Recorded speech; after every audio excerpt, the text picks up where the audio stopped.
Hello and welcome. My name is Gloria Washington, and I will be the host and moderator for this ADEIL conference session. Thank you for joining us for Online Presence, Key to Student Success. Please welcome Jay Famalent. Hello, I want to thank everybody for attending this afternoon. And I want to thank the association for having me, ADEIL, the Association for Distance Education and Independent Learning, for having me today. And we're going to have a lot to talk about in a short period of time for about 30 minutes, but hopefully you'll be able to learn something from this presentation this afternoon. Basically, I'm going to give a short introduction about myself. We'll start off also with a learning objective, do a little bit of an icebreaker.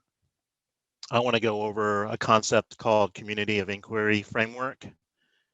And at that point, I'm going to talk a little bit about some of the related components that sort of segue with that concept. And then I'm going to leave room for a question and answer. So a little bit about myself. I'm guessing that some of you were able to look at the handout that the ADEIL was giving out to people as far as the bios. But for myself, I've been in the education sector for 25 years. I started out in student affairs administration, working at traditional colleges along the East Coast, mainly in residence life. And then I segued into academic administration later in my life. Also had the opportunity to teach science classes at middle school and a high school in the DC area, in the DC metro area. And from that point, I was working back in higher education. I started doing a lot of online teaching beginning in around 2005 is when I really first started online teaching. But on the student side, I actually had a pretty amazing experience. This was fairly novel back in 1997. I was enrolled in a graduate level psychology of education course at SUNY Cortland in upstate New York when I was working at Binghamton, which was about 45 minutes away, Binghamton University. And I enrolled in this course with the hope of becoming, getting teacher certified. Even though I had a master's, there was still a lot more teaching education type of courses that I had to take for certification purposes. And when I enrolled in this course back in the fall of 1997, I was on the impression that it was going to be a traditional class. Well, that wasn't the case. We showed up the first day.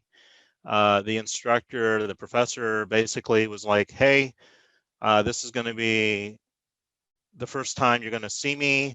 And the last time you're going to see me is going to be, 15 weeks or 16 weeks later. And we were all looking at each other thinking, what?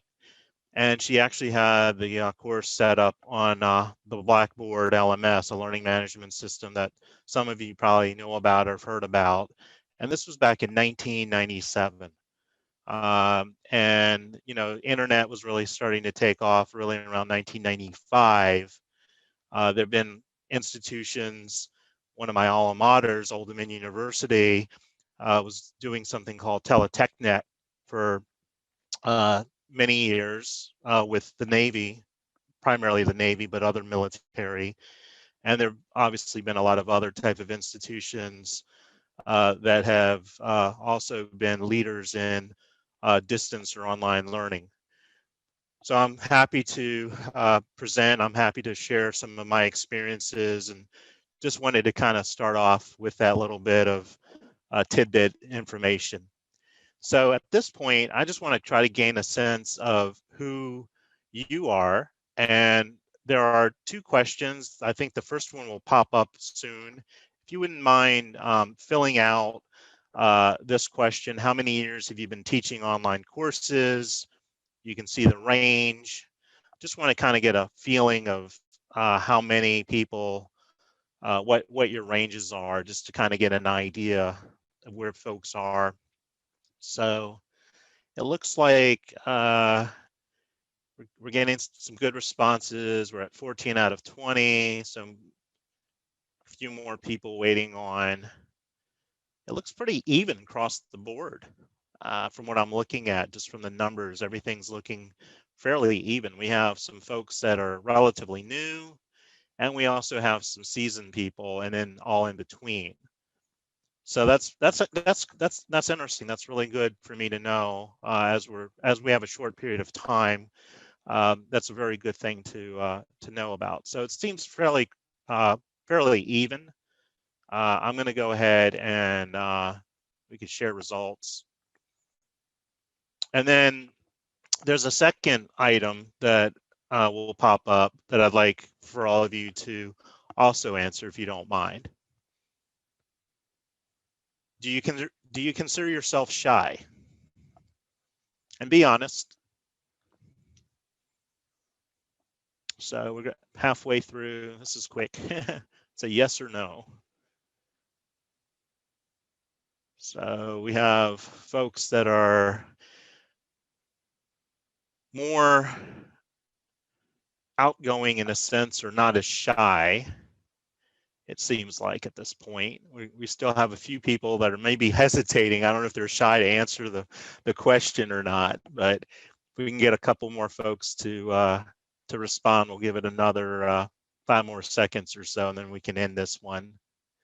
But the majority of people seem to say that they're not shy, and we have roughly about 38% or so that are saying that they are shy.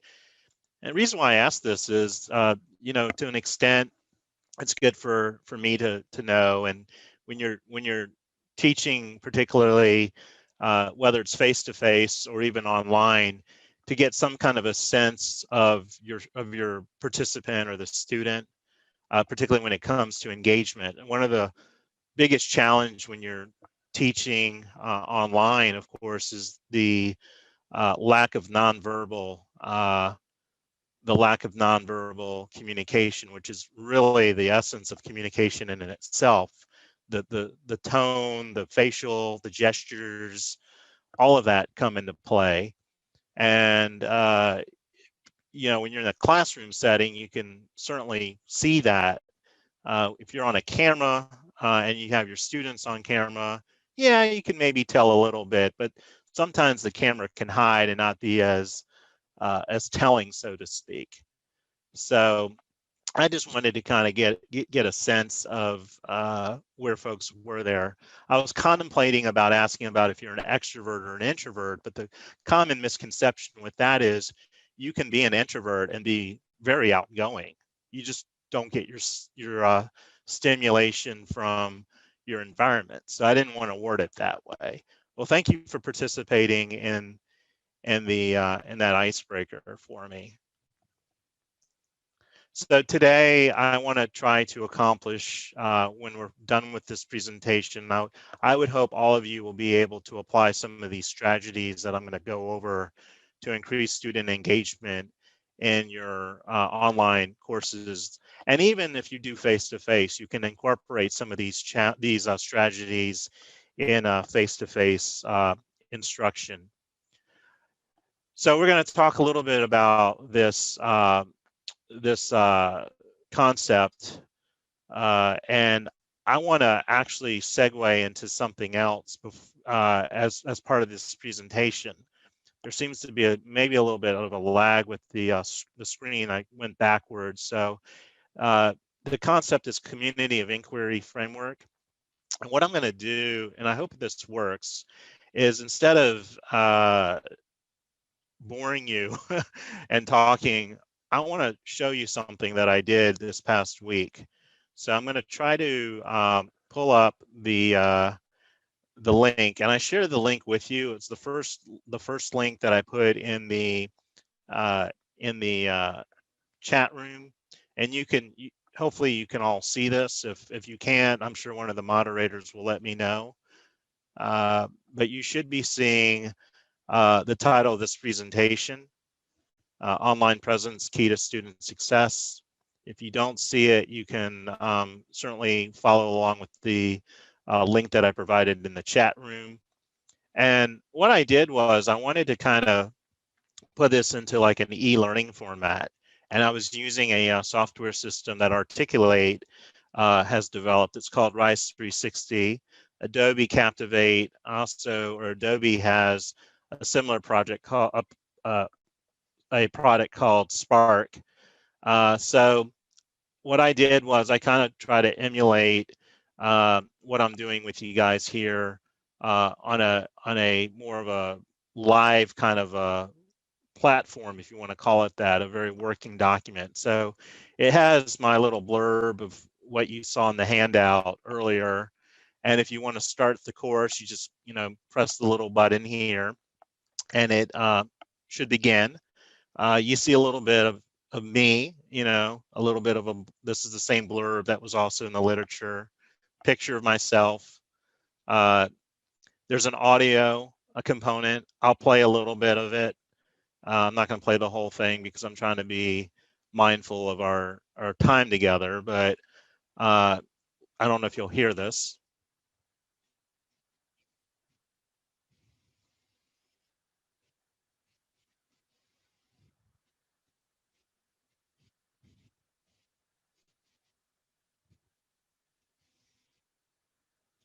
So it goes on like that.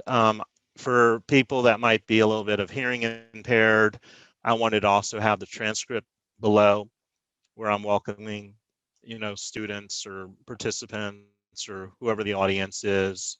And you can see that listed.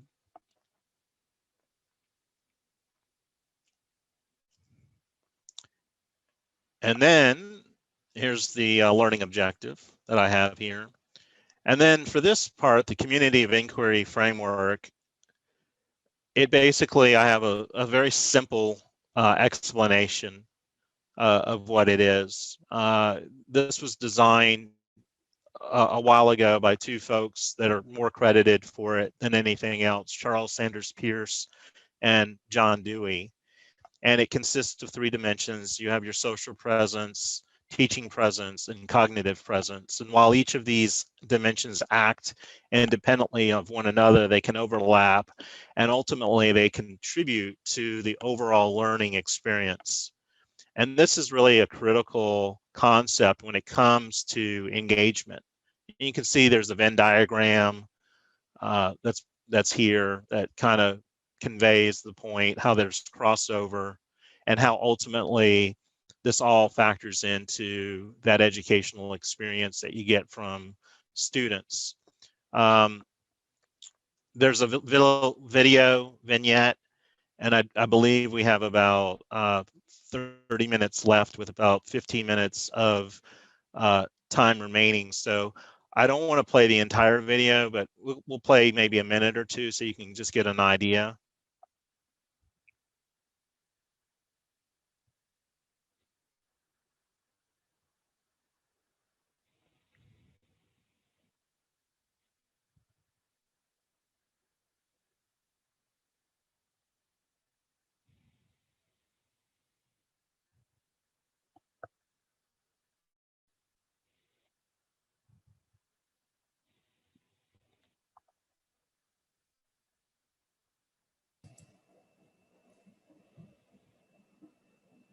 I'm not sure if anyone's hearing the video, but I'm not hearing the video at all.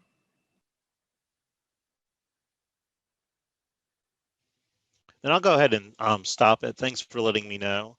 But again, you can listen to it on your own. It's basically explaining the model. It's possible that there could be interference with my camera up. I'm going to actually stop my camera for right now. I'll try to go back on so you can see me, but I'm actually going to stop video. So you're not going to see me. Hopefully you can still hear me. I'm not going to continue to play this, but essentially the point about this is it gives people different visuals. You have your audio, you have your visual, you have the content. It's a live living, it's a living document. And I was try to convey the concept through this video with rather than without me having to, talk to explain the model in and itself. But anyway, then I have other additional information that people can go and look at, and I also have the PowerPoints that are provided here, and so this is kind of like a mock-up of what can be done in an online course where you try to promote some form of engagement or presence with your learner. And then you have a knowledge check point. We don't have to go through all that, but you can do that on your own. It's essentially just some questions. I'll pull it up briefly. You can just see, now that you're familiar with all this information, you can go ahead and see how much you've learned, and you start the quiz. And there's a true and false. The community of inquiry framework consists of 2 dimensions. Well, if you were, paying attention, it's like, whoa, no, it's not 2, it's 3. So you would say this is a false statement, etc. And then it would, say you're correct and reemphasize. It gives you a little bit of feedback with that. So I did want to just kind of share that exercise or that example with everybody. So we can go back. I'm going to go back to my PowerPoint. Let me just bear with me a second here.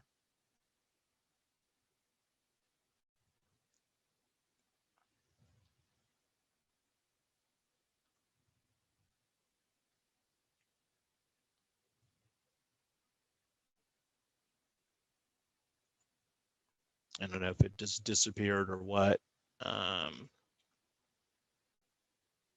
Let's see. I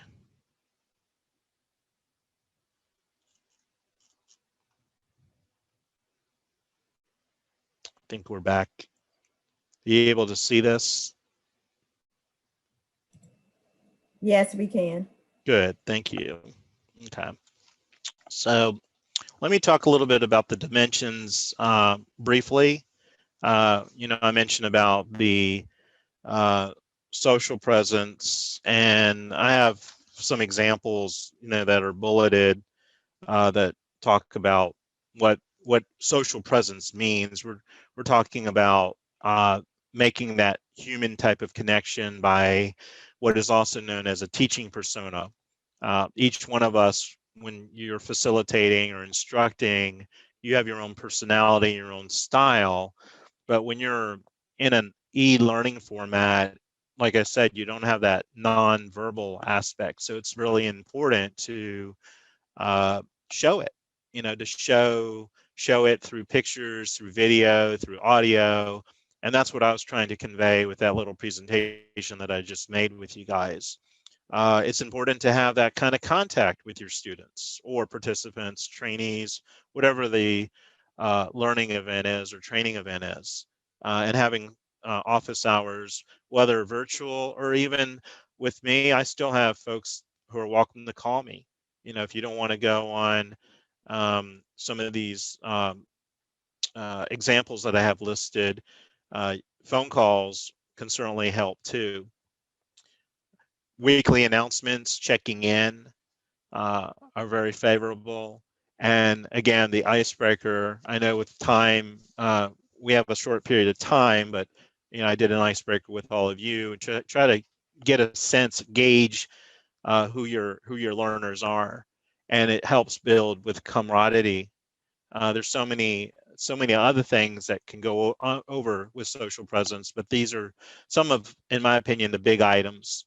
Again, we're looking at being able to share stories, creating exercises where there's promoting collaboration amongst students, getting them somewhat motivated.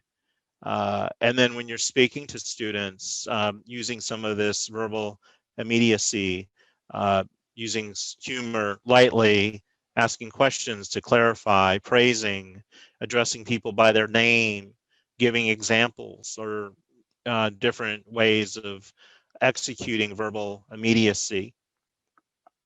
The teaching presence is that other dimension that was mentioned, and this is going with the facilitation of a discussion board if one is set up, where there's back-to-back communication, typically in an asynchronous static type of a format, uh, being mindful of providing feedback that's supportive to your learner. And it's really important when you set up a course is to make sure that the instructions are very clear and concise. And it's okay to have it mentioned several times, that sometimes the students need to see that kind of repetition. The cognitive presence goes back to being able to identify and develop the big idea pictures behind the curriculum. What are you trying to get out of this course as a whole, and what type of activities can accomplish that? Uh, Making sure that you're able to get a sense of the level of competence from your students by testing. There are different ways of doing testing, as I mentioned in the third bullet, and encouraging that outside thinking, uh, different viewpoints, different perspectives are extremely helpful. Some of the side components, so we went over the 3 dimensions, and some of the side components that kind of overlap in a sense that help with regards to engagement uh, can be the relationship building. And again, that goes with the icebreakers, that goes with doing a polling like I did as an example. There's certain type of tools that students or trainees can use: Box, Google Docs, GroupMe. I know Google Docs is pretty intuitive in the sense that it's like you can edit a document all at once. People can go in and make changes constantly. And that's a really good collaborative type of a tool where you can have interaction going on. But the concept of interaction is extremely important when it comes to engagement. And certainly the instructor has the ability, the control, the power to make all this happen. And folks that don't are not doing themselves, or not doing the students justice. So this is really critical. The part of inclusion and equity has been a big hot topic in education over the years, and is definitely gaining more attention. And ways to embrace that are some of the bulleted items that I have listed. Uh, Being able to have your trainee or student uh, volunteer and not feel forced to participate. What's it in for me? Having that what's in it for me mindset for the student, making things relevant, making it meaningful, uh, having people come and invite folks depending on institutional policy or company policy. What's Are you able to have a guest speaker, a practitioner, somebody in the field help in the course or in the training?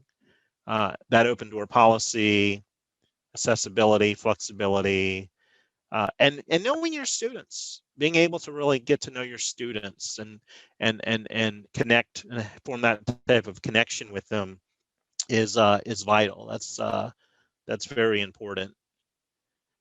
Classroom assessment techniques are also a interaction, if I want to call it that, with the 3 dimensions. So keeping in mind, when you're even in an online setting, there are ways to find out or assess how students are feeling through emoji, polling. One example, I don't know if any of you have heard of Kahoot. That's sort of like a friendly competitive a competition uh, between students or groups of learners to respond to questions. That's a way to get a sense. You can also do some of the classroom, the traditional classroom techniques, not just doing an icebreaker per se, but having students do reflective journals or 1 minute exercise responses.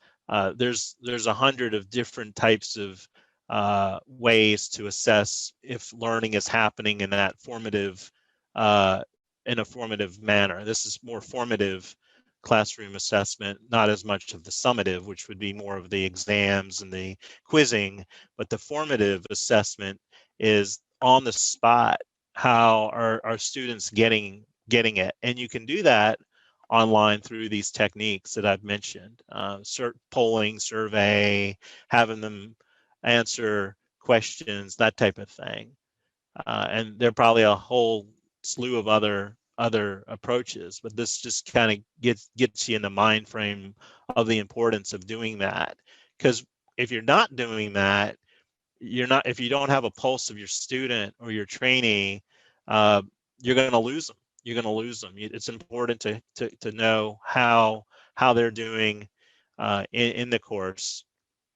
Some institutions actually have some AI, that artificial intelligence systems, where they're monitoring attendance and how often are they participating in the discussion board. Some institutions actually have built out content that to measure what they already know. It's sort of like a pre-test, post-test, and it's custom curtailed. So there's a lot of AI that's out there right now, and it's continuing to grow. Uh, Another component that relates to the inquiry framework that we were just talking about is just having good curriculum design, making sure that you plan, that you talk to your stakeholders, that you know what you need to accomplish for the learner, ensuring that communication is happening throughout the entire process, that learning objectives are sound, that they're achievable. So that's real critical too. Relating to the design is the curriculum itself, making sure that you try to make it such that the learner isn't exposed to so much information at once, that you can do some chunking or micro learning, that you're updating the curriculum, that you're able to make sure everything is up to date, that if things change, as they do in education, particularly in the technology section of education, or even in theory, that you're making the appropriate updates, that group projects, collaborative learning, I mentioned this earlier, are all embedded. The idea of exploration, that constructivist type of a model, that Dewey approach, the hands-on or exploration, the curiosity factor is embedded into the curriculum. Accountability and performance, identifying those folks that are not engaging, checking in with not just the non-engagers, but even the engagers. Maybe having study groups, pairing students together can be very helpful when it comes to accountability and performance.